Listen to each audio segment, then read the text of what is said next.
Hello. Welcome to the December vlog. It's mid-March. I'm here with my little angel baby here and loads of books. What happened? Well, basically the holidays were a little bit chaotic, and then I had to move out of my flat, and I just had a lot of things going on. I'm working on a project of a podcast that is not going as fast as I wanted to be. My mental health was just really not optimal, and neither was my physical health because I still had issues with my knees. As I'm talking to you right now, I just got surgery about a week ago. So I won't show you my knee because it's covered in bandages and stuff, and I'm slowly recovering. But yeah, there was a whole physical and mental prep before the surgery that I was really focused on, and was really draining most of my energy. And then my last grandparent, my dear grandmother, who you saw in the vlogs, Jaja, passed away in February, and that really played on my mental health as well. And it was just, a lot of things at the same time, and just me, again, it's been a recurring theme, just thinking about what I want to do, having quit my job in August in order to kind of find a purpose, and I just don't feel I didn't feel at the time like I had found it yet. I still don't, but I feel a bit more secure in what I want now. But yeah, so those were a couple of difficult months. So I just, I had all the footage, but I just never put it together because I just couldn't. There's also a video of Jaja in this month's vlog, and I didn't want to watch it, and it was just too much for me. So I hesitated for a while. I thought about never posting this, but at the end of the day, this was a challenge I set myself last year, and I to do a vlog a month, and I just want to finish it. I never ever shared those vlogs with anyone but my really close friends. So there is very little viewership, so who cares if they're super late. Again, it's just something for me, and I want to finish that.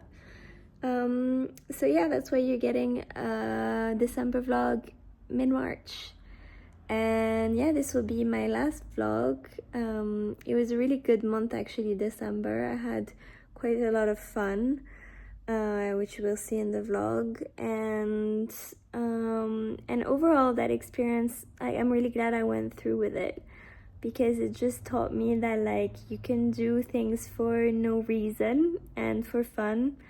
And you can make videos and not really to improve a craft, because I didn't really improve my video editing skills at all. I am now that I'm working on that podcast project, but before that, not at all. It was really just for the purpose of having fun, sharing my life with my close friends, and just doing something a little bit creative, and also having some kind of video diary of everything that I've done this year. So yeah, I'm really glad I've done it.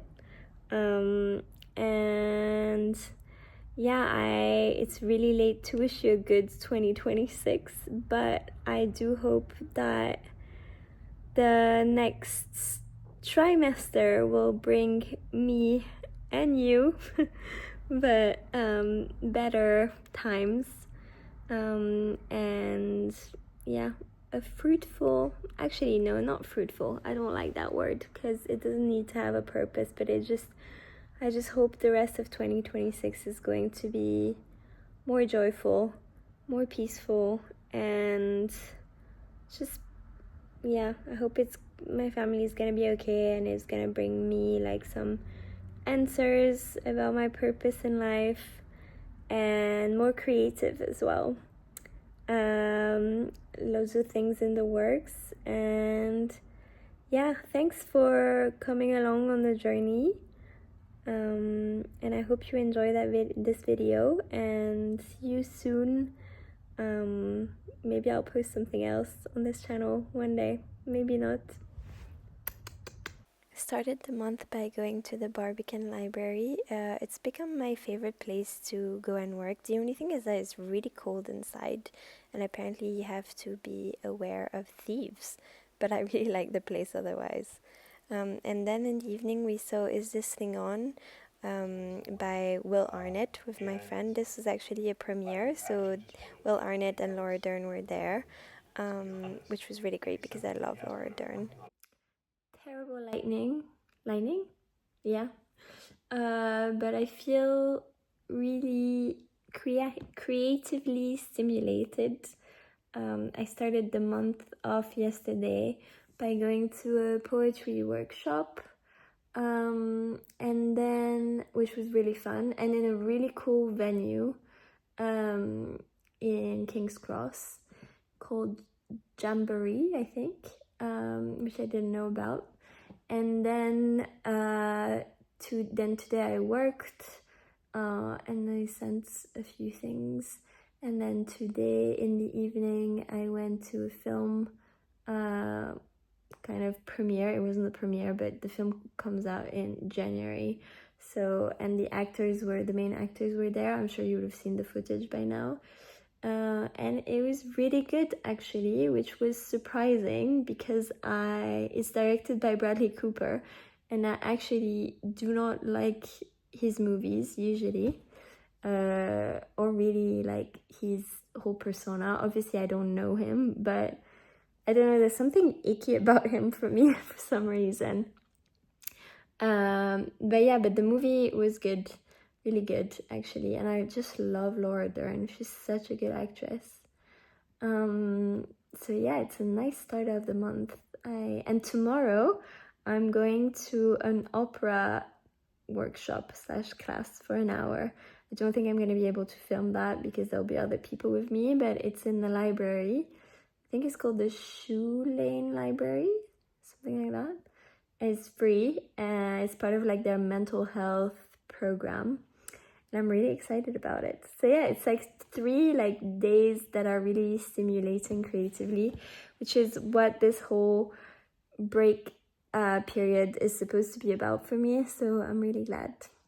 I went to the cutest little library to do a free opera class, and then in the evening we watched This Is England the next day, which was a really good movie if you've never watched it. On the 6th we went for a little date night at a Mexican place. I look horrible in this footage, my hair is really weird, but it's called Tacos MX in Hackney, and the food was absolutely delicious, really.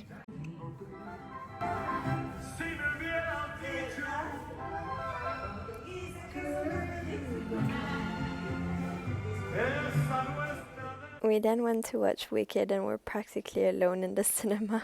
We've got a cinema for ourselves! I know a lot of people didn't like it, but I loved it. I love Wicked, so I don't really care what you say.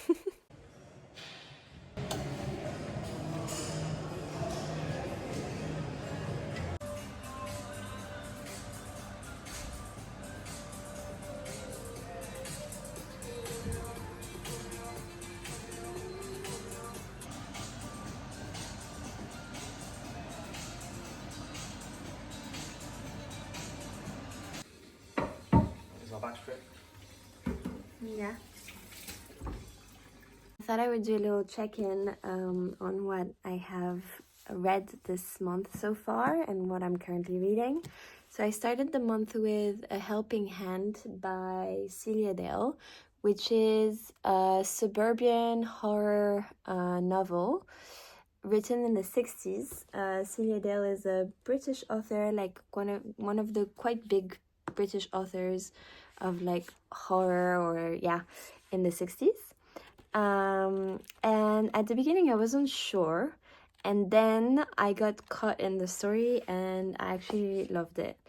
It talks about a couple in like suburban UK who in like suburban Reading in the UK who is renting one of their rooms in their house to old women who have no family, and in order to like trick them into making them like heirs of their fortune, and also steals their pensions.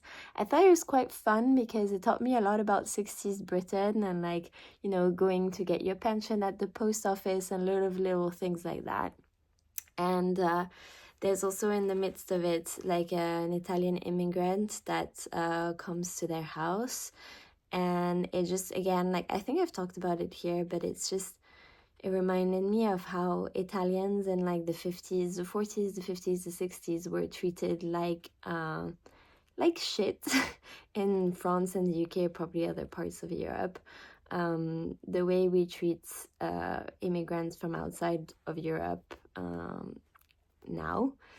Yeah, so it was good. I enjoyed it. Then I read On the Calculation of Volume. It was, so I don't know if you know about this book, but it's part of I think there's 5 books in the series, but only 3 have been translated so far. And it's by Solvej Balle, I hope I say this right, who's a Danish author. And she has written this series, and every book is about this woman who relives the same day over and over again, the 18th of November. And you may think, oh, like I did, this has been done and redone and redone. How is she gonna make this interesting? Well, she does. It was really good. It was really melancholic and kind of slow, but in the best way. And so it's divided by days. So this goes from day 1 to, the first book goes from day 1 to day 365, so a full year.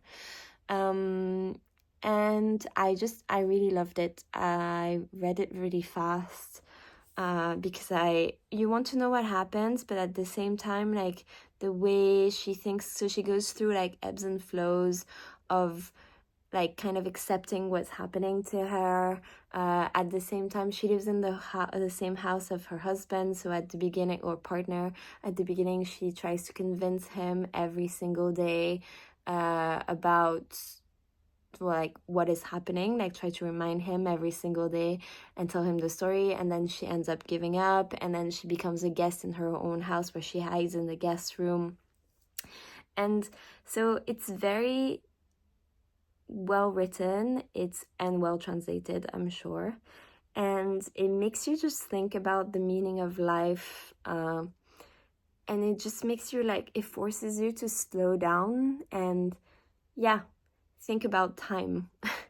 So that was really good, and I'm gonna buy the second one, and I think I'm gonna read the whole series. I'm really looking forward to seeing how she's going to make the second one differ from the first one. That's like the beauty of it, is that it's obviously really repetitive, right? Because it's the 18th of November over and over again, but somehow she manages to not make it feel repetitive. So I'm excited to see how she does that over 5 books. So yeah, and then in the meantime, like I was reading this at the same time as the other 2. And I'm still reading it now. It's called Ainsi l'animal et nous by Kaouthar Harchi. So this is non-fiction. Kaouthar Harchi, she's quite well-known like sociology researcher in France. She's really great. If you don't know her, you can look up her work. And this is a book about the role, like the place of animals in our society from a sociological point of view, and the kind of hierarchy that we have created with animals, like within the animal realm and like between us and animals. And yeah, it's made me reflect on so many things. For me, it's like it's a very interesting topic because I love animals. I don't eat most animals, but I still eat some. And I've been feeling really hypocritical about it because scientifically, it doesn't make much sense to create that much of a hierarchy between animals, like as in fish have been proven to be sentient and to, or like octopus to recognize you, to be able to create a bond, all of that. So like, what are my criteria for me to create that hierarchy between animals and say these I eat and these I don't eat? Originally, I was doing it according to carbon footprint. So I stopped eating red meat 8 years ago now, I think. But then I met Cam and I started eating chicken again. I used to not eat meat at all. Now I eat chicken from time to time. I never really stopped eating fish because my parents consume a lot of fish products, and so when I go home I eat a lot of fish. Not when I'm by myself, really. I eat mostly vegetarian food, if not vegan, when I'm alone. So yeah, I think this is not a book about vegetarianism at all. It's really like a sociological study on the place of animals in our society, in our current capitalist system. But it's just, for me, it's made me think about that.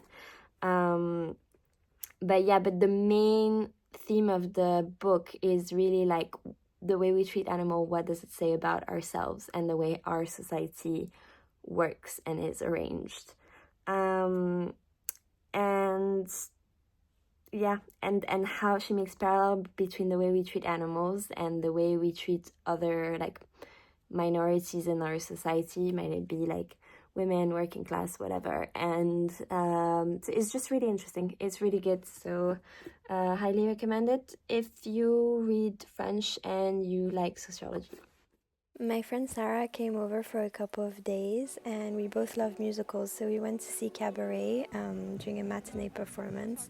It was really incredible. The whole place was turned into the Kit Kat Club. That, if you know Cabaret, you know that it's the main club in Cabaret, and we had a really good time. Then we went to eat a pie and have a pint in a pub because Sarah's Italian and we just had to do something a bit British.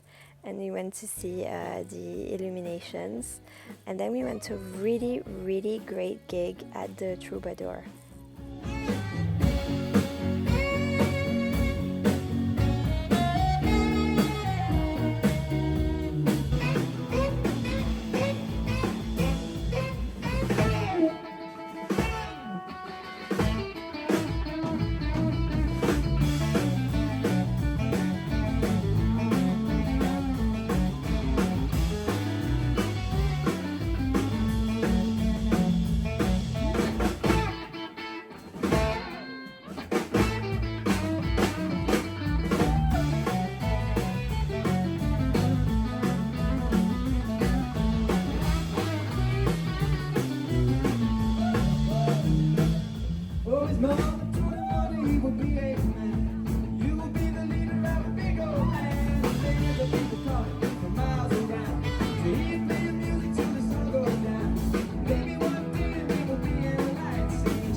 The next day we went to the V&A to see the Marie Antoinette exhibition, which was really, really nice.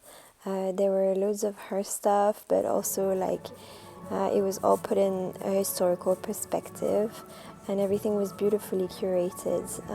I really enjoyed it. I think we both did, and of course we loved the fashion. Even though, let's be very clear, we do not idealize Marie Antoinette or the monarchy. There was a revolution for a reason. And then we went to Harrods and walked around Chelsea and around like the Saatchi Gallery and King's Road. just to see the lights and the fancy parts of London. And then Sarah left, and that was my last day in London before going home back to Nice. This is me at the airport. And spending a little bit of time at home before going on holiday for Christmas. This is my baby, who you all know, Truffle. How cute. She's so cute.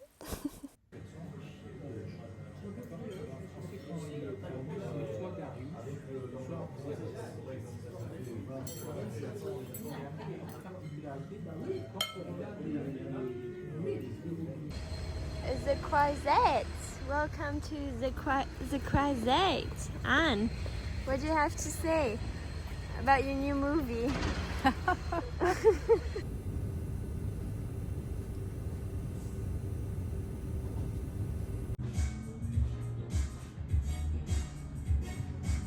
My sister really got into archery, so I went with her to try it out, and I was very terrible.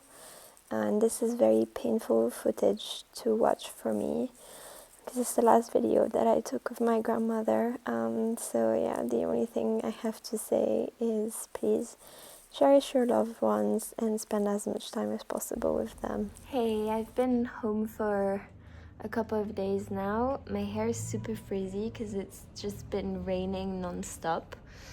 My mom would hate that I'm speaking to an audience with gum in my mouth, but my mom's not here. It's been a tiring couple of days. As you know by now, every time I'm home, I take care of everyone.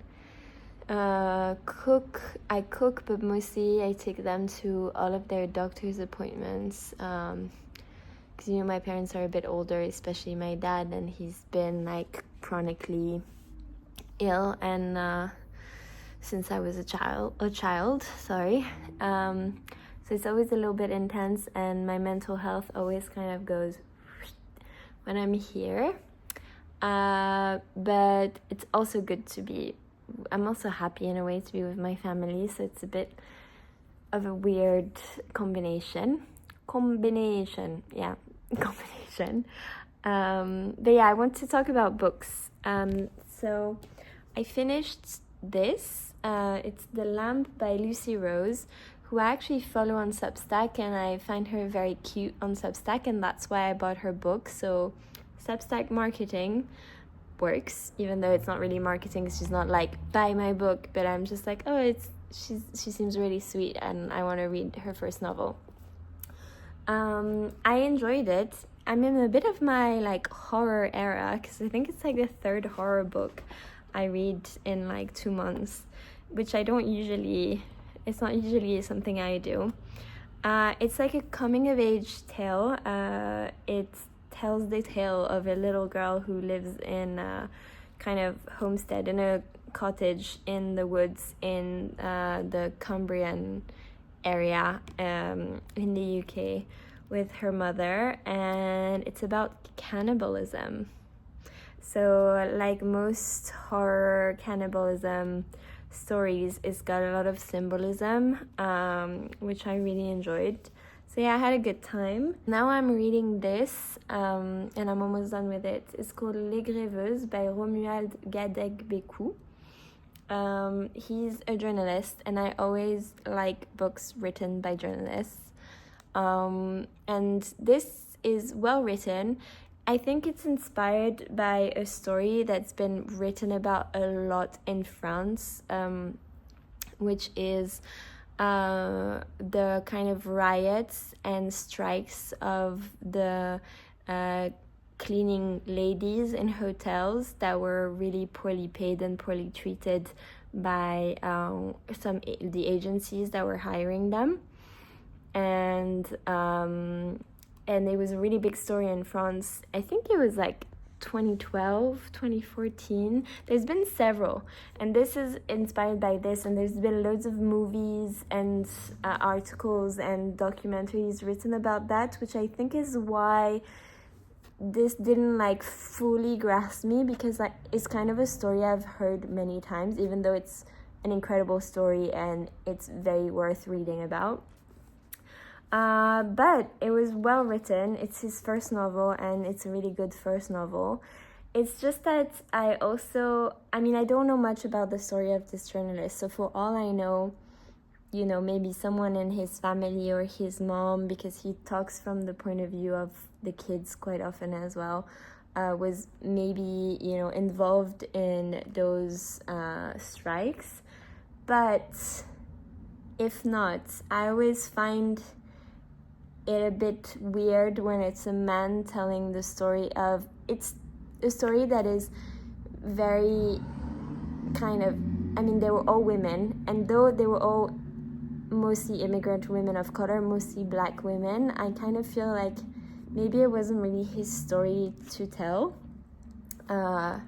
Even though, he's probably like a second or third generation, I don't know, African immigrant in France, and that's what the story is about as well. I don't know, but I enjoyed it. I'm almost done, and it's a good book. I think it's just, it made me think about who's legitimate to tell whose story, kind of thing. And then I'm not gonna talk about books anymore this month, so this is gonna be a bit of a longer spiel. But I am trying to... So my dad's been really depressed lately, so I'm trying to get him back into reading. He used to own a bookshop, and that was really a big highlight in his life for 10 years. And I think since he went bankrupt because a big shop, the equivalent of it's called Fnac in France, because it's a big shop that sells loads of things, and obviously it's a chain, and obviously it's a big conglomerate. When they opened it in our city, he went bankrupt because people went buying their books there, and this has been a really big heartbreak and trauma for him in his life. So I think it's one of the reasons why he's completely stopped reading, and since he's been depressed, I've been trying to get him back into reading. And he loves thrillers and books that have the police involved. So we are reading this. It's called Glacé by Bernard Minier. Thrillers are really not my thing, but I'm doing this for my father. It's a bit big.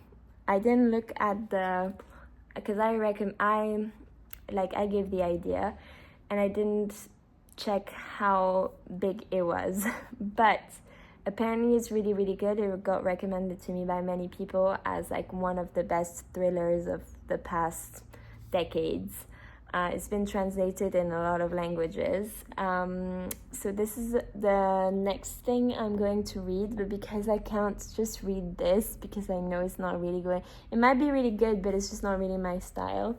I'm going to be reading this at the same time, which is a Portuguese book called Misericordia by Lídia. I think you pronounce it Jorge. I don't know, because I don't speak Portuguese. So I'm pronouncing it the way a Spanish person would. Or not like a Spanish person would, but because I'm not Spanish either. But the way it would be pronounced in Spanish, I think. And I'm really excited about this. Apparently it's a really great novel about her mom going into a retirement home, and she gave her a little recording device. So it's about her kind of end of life thoughts, and I always really love those, even though they're really sad. So I'm gonna be reading those.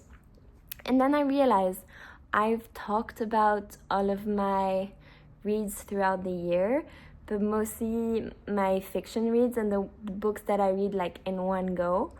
But I forgot to say that I always have books on the side that are non-fiction that I come back and forth to, because throughout the year I just have these thicker books, though most of the non-fiction and most of the essays I read mostly online.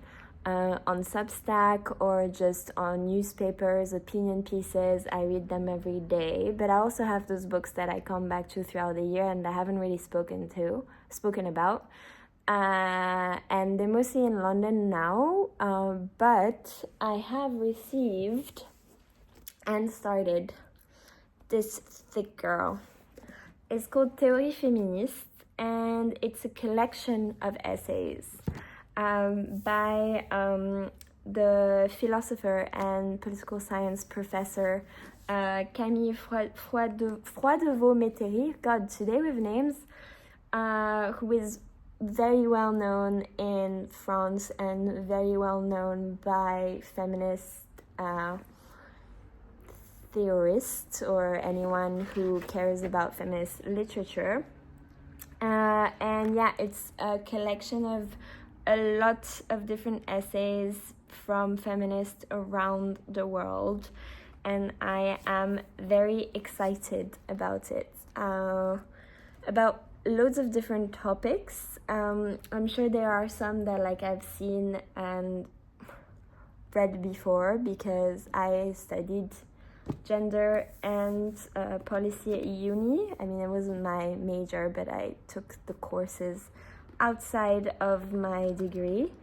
But yeah, I'm really excited about it, and it's just to say that fiction is great, and fiction is my favorite thing in the world, and it helps you evade your life, and it helps you think in different ways, and it teaches you a lot of things. But I do think that it's really important on the side to educate yourself, even if you're out of uni, and I miss it so much. I miss learning. So now I have to find other ways to do that. And this is one of the ways. I'm pretty satisfied with my reads this year. Some have been really, really good. So yeah, keep reading. Keep sending me recommendations. Talk to me if you need recommendations. And a great year of books. C'est le massage chinois, le Tao, je sais pas quoi là. Avec l'aide de tartiflette.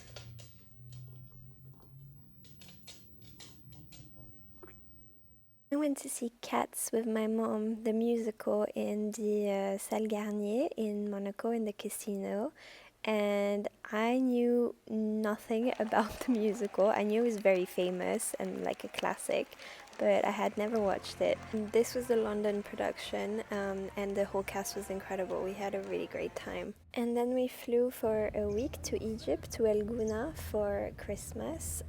This was a very special treat because my mom has been caring for my grandma pretty much full time for a while now, and she really needed some rest and a week of just being in the sun.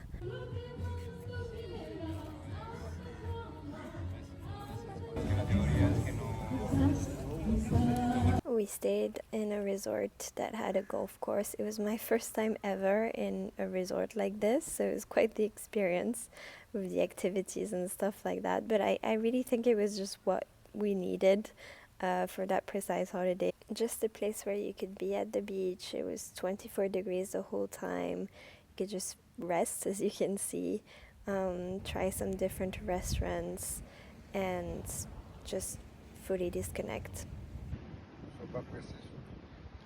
Pousse-le.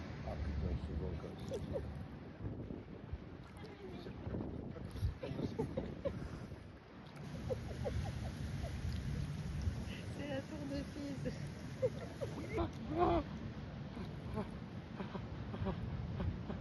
J'ai fait واحد زوج تتبتع انا باقي تتبتع واحد زوج تتبتع لا لا لا C'est glacé, Baptiste. لازم ننزل في كلطن بدل خسارة البيضة اللي دخل عليها. And it was already time to go back to London. Overall, it was really a wonderful trip, even though there was a lot of family drama, which my friends know everything about. We still managed to really enjoy each other's company. And then it was time to fly back to London to spend New Year's with Cam.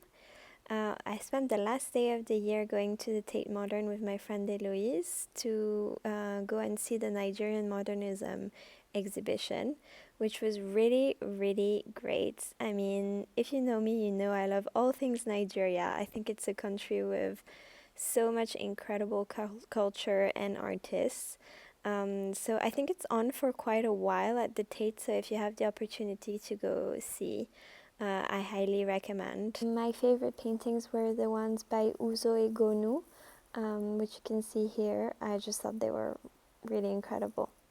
And in the evening we had our little date night for the last day of the year. We made a really scrumptious dinner with trout eggs, some oysters, some nice blanquette de limou to drink. Then I made some pasta with vongole. I don't know how you say vongole in English, I forgot. And then we made a homemade mousse au chocolat for the first time. And even though it doesn't look good, it was absolutely delicious. Watch some Graham Norton.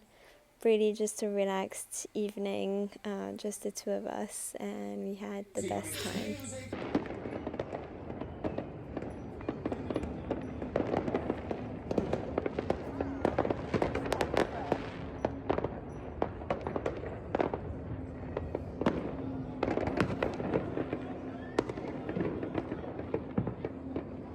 Happy New Year!